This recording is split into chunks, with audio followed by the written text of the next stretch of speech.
তাহলে কি হবে নষ্ট ফ্যান, তাই না? আল্লাহ আমাদের যে ইসলাম দিচ্ছে, এই ইসলাম যদি আমাদের শান্তি না থাকে তাহলে কি নষ্ট ইসলাম? ইসলাম ঠিকই আছে, নাম আছে, কিন্তু শান্তি নাই, ভাই ভাই মিল নাই, বাপ বেটা মিল নাই, ভাই ভাই মিল নাই, পাড়া প্রতিবেশী মিল নাই। আবার দেখা যায় কোনো কোনো পরিবারে ভালো চলে, কিন্তু কুত্তা বিলাই কোলে করে মানুষ মাইক নিয়ে বৃদ্ধাশ্রমে খেয়েছে। এই হলো বর্তমান সমাজ। আমরা ভাই ভাই রক্ত বা যুদ্ধ বিগ্রহ সব লেগেই আছে সবসময়। তার মানে কি, তাহলে আমরা আমল করতেছি কিন্তু শান্তিতে নাই। তাহলে শান্তিতে তাহলে পথ কি, উপায় কি? তাহলে রাসূল কিভাবে শান্তি প্রতিষ্ঠা করলো সেটা আপনাদের জানা দরকার না?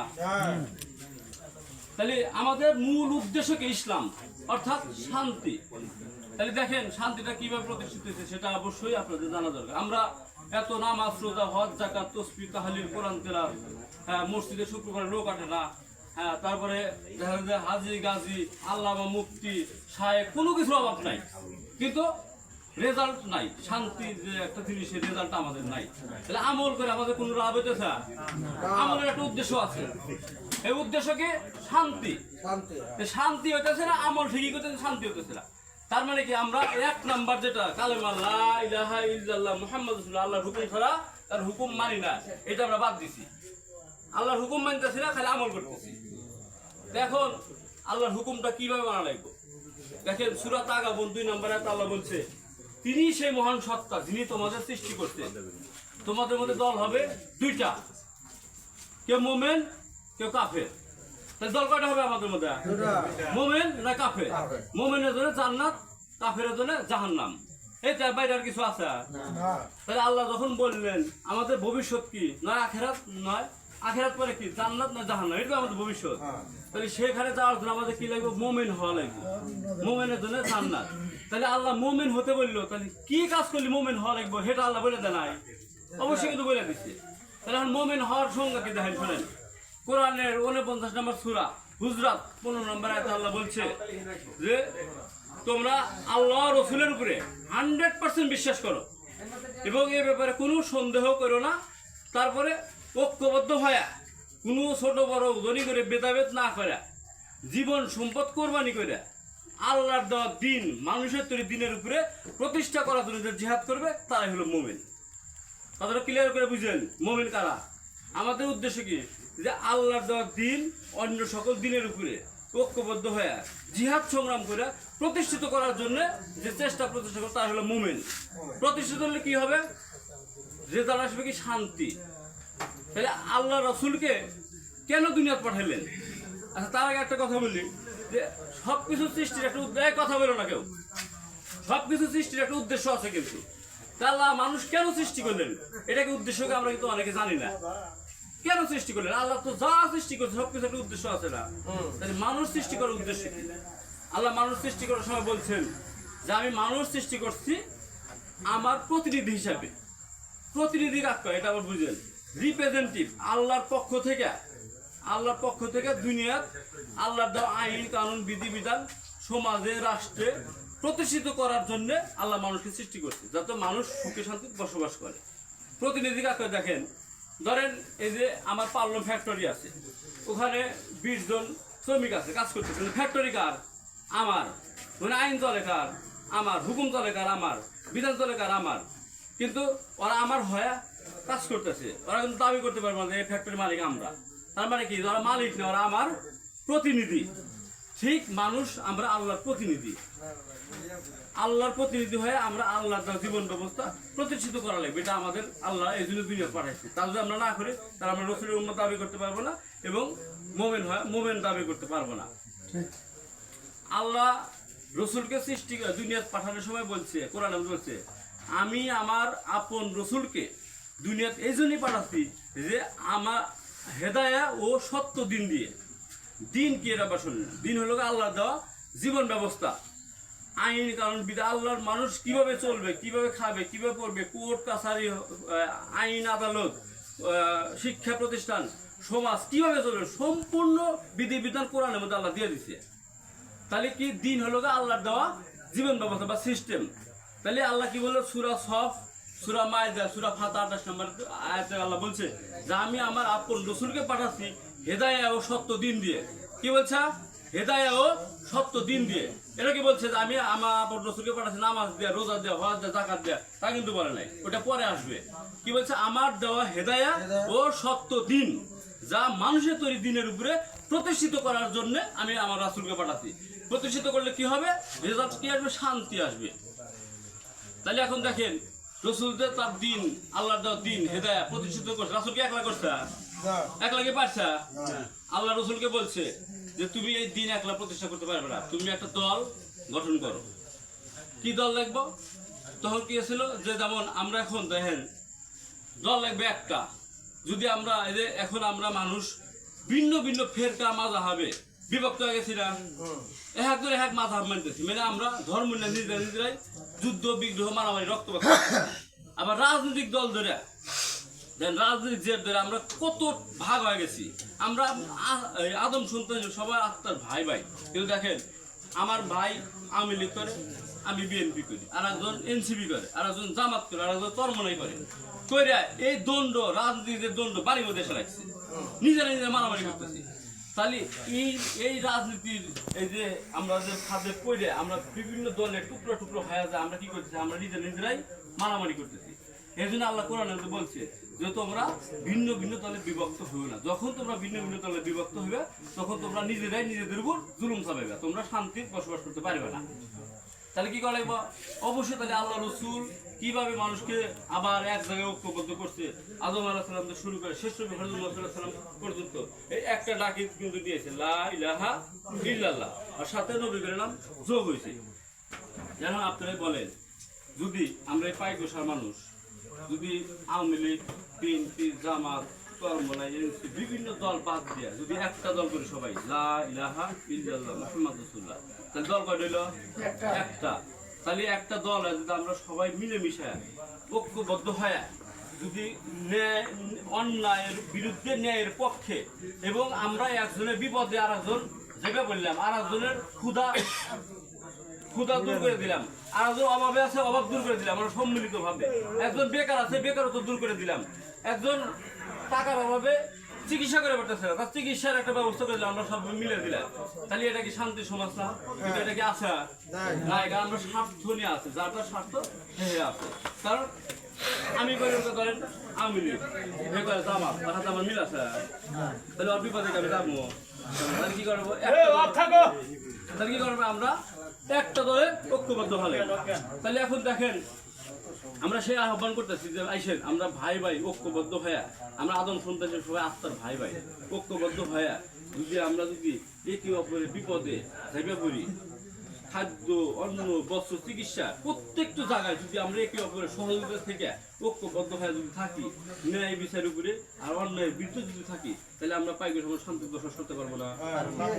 কেউ কোনো দল করি না, দলে কোনো দল না, দল একটা, লা ইলাহা ইল্লাল্লাহ, আল্লাহর হুকুম ছাড়া তার হুকুম মানি না। এখন এই দলের উপর যদি ঐক্যবদ্ধ হই হয়ে ধরে আজকে এই চাকরা ব্যান চালা খায়, করে ব্যান চালা খায়, দিন মজুর কাজ করে খায়, দিন কামাই খায়, দিন খায়। আজকে হঠাৎ করে ব্যান্ড হারিয়ে গেছে, তাহলে কালকে খাইব খেয়ে ব্যবস্থা নাই।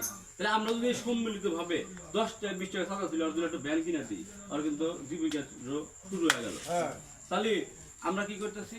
মসজিদে টাইস করতেছি, এসি করতেছি, আর একজন বেকার আছে কর্মশালা নিয়ে ব্যস্ত, কিন্তু ধর্মশালা নিয়ে চরম ব্যস্ত, আমরা কিন্তু কর্মশালার কোনো ব্যবস্থা মানুষ করতেছি না। কর্ম যদি না থাকে, সে কি করবো? না চুরি করবে দেবো, না ডাকাতি করবে দেবো, নয় জুয়া খেলবো, নয় অন্যায় কাজে লিপ্ত থাকবো। তাহলে কি করতে? মানুষের কর্মের ব্যবস্থা করে দাঁড়াবে। একজন টাকার অভাবে বউ ডেলিভারি হবো, টাকা নাই, কি করে লাগতেছে? সুদের উপর টাকা তোলা লাগতেছে। কেউ সুদের উপর টাকা তুলবে? আমরা তো আত্মার ভাই ভাই সবাই, আমরা তো ঐক্যবদ্ধ হচ্ছি। কি জন্য? ওর বিপদে আমার এগিয়ে থাকা লাগবে। তাহলে একজন টাকার অভাবে বউ চিকিৎসা করতেছে, ডেলিভারি হবো। তাহলে আমরা যদি সবাই চাঁদা ধরে টাকা তুলে, আমার টাকা আছে, আমি ভালো চলবো, আর আমার আর ভাই অভাবে থাকবো, এটা কি মানুষের কাম হবো? তাতে আমরা পশুর সমান হইলাম। এমন একটা সমাজ আমি মানুষের দিবে চাই, যে এমন সমাজ, এমন একটা শান্তির সমাজ দিবে চাই, সবাই কাঁধে কাঁধ রেখে ঐক্যবদ্ধ হয়, কোনো দলাদলি বাদ দেয়, একটা দল ঐক্যবদ্ধ হয়। যদি দেখেন, যদি এই আমি গ্যারান্টি দিয়ে বললাম, যদি আমরা সব দল বাদ দিয়ে এক দলে ঐক্যবদ্ধ হই, আমরা কাঁধে কাঁধ রেখে যদি সম্মিলিত ভাবে আত্মার ভাই ভাই হয়, কোনো ভেদাভেদ না করে, ধনী গরিব কোনো ভেদাভেদ না করে যদি মিলা থাকে, শান্তি সম্ভব কিনা অসম্ভব এটা এইটি হলো আমাদের হিজবুত তৌহিদের কথা, যে আমরা বিভিন্ন দলে বিভিন্ন ফেরকা মাযহাবে বিভক্ত না থেকে এক দলে ঐক্যবদ্ধ হয়েছে। এটা কি আল্লাহর হুকুমের উপর, লা ইলাহা ইল্লাল্লাহ মুহাম্মাদুর আল্লাহর হুকুম ছাড়া তার হুকুম মানি না। এই দলের উপর আমরা যদি ঐক্যবদ্ধ হই, আজকে পাইকে সমাজ যদি ঐক্যবদ্ধ হয়ে যদি শান্তির বসত পেতে পারি, তাহলে এই চেষ্টা আমরা তো বাগবাড়ি যাতে করি, বাগবাড়ি মানুষ দেখা দিই ওরাও কোনাবাড়ি মানুষও দেখতে না পাইকে সমাজ ঐক্যবদ্ধ হয়ে ওরা কি সুন্দর, একজন বিপদ আরেকজন ভেবে পড়তেছে, আরেকজন অভাবে থাকতেছে না, বেকারত্ব দূর করে দিতেছে, একজন চিকিৎসার অভাবে মানুষ যারা একজন বউ চিকিৎসা করবো টাকা নাই, আমরা সব সম্মিলিত 10টা 20টা দিয়ে দেওয়া করতেছি, টাকা দিতে উপভোগ করতেছি। আল্লাহ টাকা ধনী গরিব কেন বানাইছে? এই পরীক্ষা করার জন্য। টাকা তো একজনের চেষ্টা তোকে কম করে না, কিন্তু ধনী কি সবাই হয়? ধনী এই জন্যই হয় না আল্লাহ টাকা দেয়া মানুষ পরীক্ষা করে, যে দেখি ওর টাকা দেওয়া উপকার হইতেছে কিনা, কিন্তু তাকে এখন হইতেছে হয় না। টাকা দিতে 16 আনা দেয় না, টাকা যদি ঠিক মতো মানুষ দিত তাহলে অবসরটন থাকতো। তাহলে এখন আইসেন এই যে নামাজের কথা যেহেতু প্রশ্ন করছে, নামাজ কোন থেকে আইসে দেখেন, ধরেন একটা দল গঠন করলাম, দলে একটা ঐক্য করলাম, 50 জন আমরা ঐক্যবদ্ধ হচ্ছি, উদ্দেশ্য কি দিন প্রতিষ্ঠা করা, করলে কি হবো? শান্তি হবো, তাই না? তাতে আমরা ধরেন 100 জন ঐক্যবদ্ধ হচ্ছি, এই দলের একটা শৃঙ্খলা লাগবে না, শৃঙ্খলা ছাড়া কি দল থাকে? এই শৃঙ্খলা মেনটেন করবো কেন? একজন নেতা বা ইমাম। ইমাম হলো আরবি ভাষা, ইংরেজিতে বলা হয় কমান্ডার, বাংলা হলো নেতা। তাহলে এই দলের শৃঙ্খলাটা মেনটেন করবো কেন? একটা ইমাম। তাহলে সেই ইমামের আমরা মানবো, তার গ্যারান্টি কি? আমি ডাক্তার, একজন ইঞ্জিনিয়ার, একজন কোটি কোটি টাকার মালিক, আর ইমাম নিযুক্ত হয়েছে তার একটা বেলালা, তাকে যে মানবো মানুষের গ্যারান্টি আছে? সেগুলো আল্লাহ কইছে নামাজ পড়ো, ওই ইমামের বেলালার সামনে দাঁড় করে দাও, তোমরা ধনী করে বেদাবেদ না করে তার পিছনে দাঁড়াও। দাঁড়ায় নামাজে ইমামের কথা মতো আমরা উঠতেছি বসতেছি, নামাজে যেমন ইমামের কথা মতো উঠা বসা করতেছি, সেটা বাস্তব জীবনেও কায়েম করে সমাজে এসেও ইমামের কথা মতো উঠা বসা করা লাগে। তাহলে সেই নামাজের উদ্দেশ্য হাসিল হইল। আচ্ছা, নামাজের মধ্যে আর একটা উদ্দেশ্য আছে, নামাজের পিছনে আমরা ধনী করে বেদাবেদ করে দাঁড়াইছি, আমরা যে মসজিদের মধ্যে দাঁড়াই ধনী করে ভেদাভেদ থাকে, কিন্তু সেটার নাম বাস্তব জীবনে কায়েম করে সমাজে এসেও ধনী গরিব ভেদাভেদ থাকা যাবে না, ওটা নামাজটা শিক্ষা না লাগবে। কিন্তু আমরা কি নিতেছি? কেন নেই না? নামাজের মধ্যে ঐক্য নাই, নামাজ জামাতবদ্ধ পড়তে পারছি কিন্তু নামাজের ঐক্য নাই, কিন্তু নামাজের মধ্যে দাঁড়াচ্ছি কেউ বিএনপি, কেউ আওয়ামী লীগ, আমি এখানে দাঁড়াচ্ছি আওয়ামী লীগ, আমার এখানে জামাত দাঁড়াইছে, জামাত ঐক্য আছে। বিভিন্ন দলের বিভিন্ন মতের বিভিন্ন ধর্মের বিভিন্ন ফেরকা মাযহাবের লোক নামাজে দাঁড়াচ্ছে, নামাজের মধ্যে ঐক্য নাই, নামাজের বাইরে এসেও ঐক্য নাই। তাহলে ঐক্য রাখার একমাত্র বুদ্ধি কি? একটা দল করা নিব। আর যখন ওই ইমাম নামাজ পড়াইব, ইমাম মানে কি নেতা, ওই ইমাম সব সামনে যে থাকবে, হে জানবো যে পিছনে যে যারা দাঁড়াচ্ছে সব আমার লোক, আর পিছনে যারা দাঁড়াচ্ছে সবাই জানবো ওরা আমার নেতা। নামাজের সময় আমরা কি করি? তার তকবীরের সঙ্গে কিবলামুখী হয়ে 4 রাকাত জোহরের নামাজ পড়তেছি ইমামের পিছনে, আল্লাহু আকবার, মানে কি ইমাম মাইনা নিয়া, নেতা মাইনা নিয়া তার পিছনে আমরা দাঁড়াচ্ছি। কিন্তু তার কথা আমরা কোরআনের মধ্যে আল্লাহ বলছে, তোমরা আল্লাহর আনুগত্য করো, রাসূলের আনুগত্য করো, তোমাদের দায়িত্ব কর্তব্য আমি ইমামের আনুগত্য করো। কিন্তু আল্লাহর কথা আমরা শুনতেছি, ইমামের আনুগত্য কে বলবো? ইমামই তো জানে না যে আমার পিছনে লোক আমার না, ইমাম কিন্তু জানে যে না আমার লোক না, এখনকার মসজিদে কিন্তু তাই হয়। আর যারা দাঁড়াইছে হেরাও কই বাহির বলা যে আমাদের ইমাম, ওই মসজিদের মধ্যে, মসজিদের বাইরে তার কোনো দামই নাই। আচ্ছা, কিন্তু যখন আমরা 50 জন 100 জন ঐক্যবদ্ধ হইলাম, উদ্দেশ্য কি? শান্তি প্রতিষ্ঠা করা, ন্যায় বিচার প্রতিষ্ঠা করা। এই দলের মধ্যে লাগবে একটু শৃঙ্খলা লাগবে, শৃঙ্খলা মেনটেন লাগবে কি? একটা আনুগত্য লাগবে, আনুগত্য শিক্ষা তো লাগবে কি? নামাজ লাগবে। নামাজ হলো গা ইমামের কথা মতো শোনা, মানার নাম হলো গা ট্রেনিং হলো গা নামাজ। কথা কি বুঝতে পারতেছে? নামাজের উদ্দেশ্য কি আমরা জানছি? নামাজের উদ্দেশ্য কি? একটা দলের ঐক্য ধরে রাখার জন্য লাগবে হলো নামাজের শিক্ষা। আমরা আল্লাহ কি করছে? নামাজ ঐক্যবদ্ধ হয়ে পড়ো, দলবদ্ধ হয়, জামাতবদ্ধ নামাজ পড়ো, কি ধরে যে যত বিভিন্ন কাজে করে মানুষ ব্যস্ত থাকবো, সব জায়গায় আবার আমরা ভাই ভাই কি করবো? দিন শেষে 5 বার করে এক জায়গায় নামাজ শেষে কোলাগুলি করা লাগবে। যখন আমার হাতে ভাই হাতে কোলাখালি হবো, ও আমার বিপদ কোনোদিনও করে পারবো না, আত্মাকে বলবো।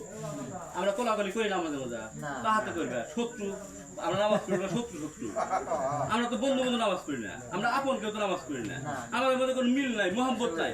মসজিদে ওই লোক এবি খালি নামাজ পড়া নেই, আল্লাহ হুকুম করে তাই পড়তেছি, কিন্তু ঐক্য নিয়ে নামাজ পড়তেছি না। সে ও সমাজেও আমাদের মধ্যে ঐক্য নাই। কিন্তু আমাদের শিক্ষা না নেবে কি, যেমন মসজিদের মধ্যে আমরা ভেদাভেদ নাই, ঐক্যবদ্ধ হয়ে ভাই ভাই কাঁধে কাঁধ রেখে ধনী গরিব ভেদাভেদ না দাঁড়াচ্ছি, সেটা বাস্তব জীবনে কায়েম করে সমাজেও ব্যবহার করা লাগবে নাকি? আমরা চলি ওই নামাজ আমাদের মধ্যে নাই।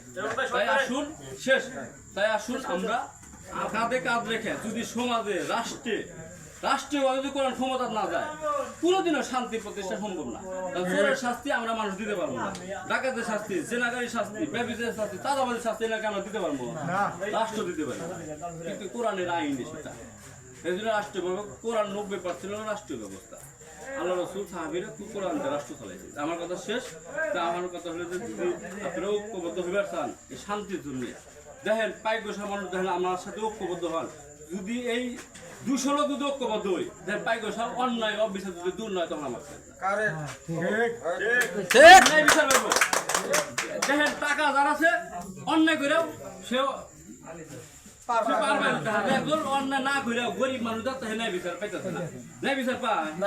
আর একমাত্র কারণ হলো এখানে যদি আমার ভাই মেরে ছেড়ে যায়, কিছুই করার নাই, পাওয়ার কেউ নাই, দেখার কেউ নাই। আর তখন আমরা যে 200 জন ঐক্য থাকবো, আমার একবারে বাহির কি জানবো, তারা 200 জনের 1 লাঠি ঐক্যবদ্ধ ওই মাল্লিকা 200 জন একবারে আসবো, তখন কিন্তু পারবো না। এই দিন ঐক্য হওয়া দরকার। ঐক্য হলে তাদের মধ্যে অশান্তি থাকতো না, ভেদাভেদ থাকতো না, মারামারি থাকতো না, অন্য বিষয় থাকতো। আমরা যদি মানুষ হই, আমরা যদি পরিবর্তন, আমরা দেখা দিই পরিবর্তন হবো।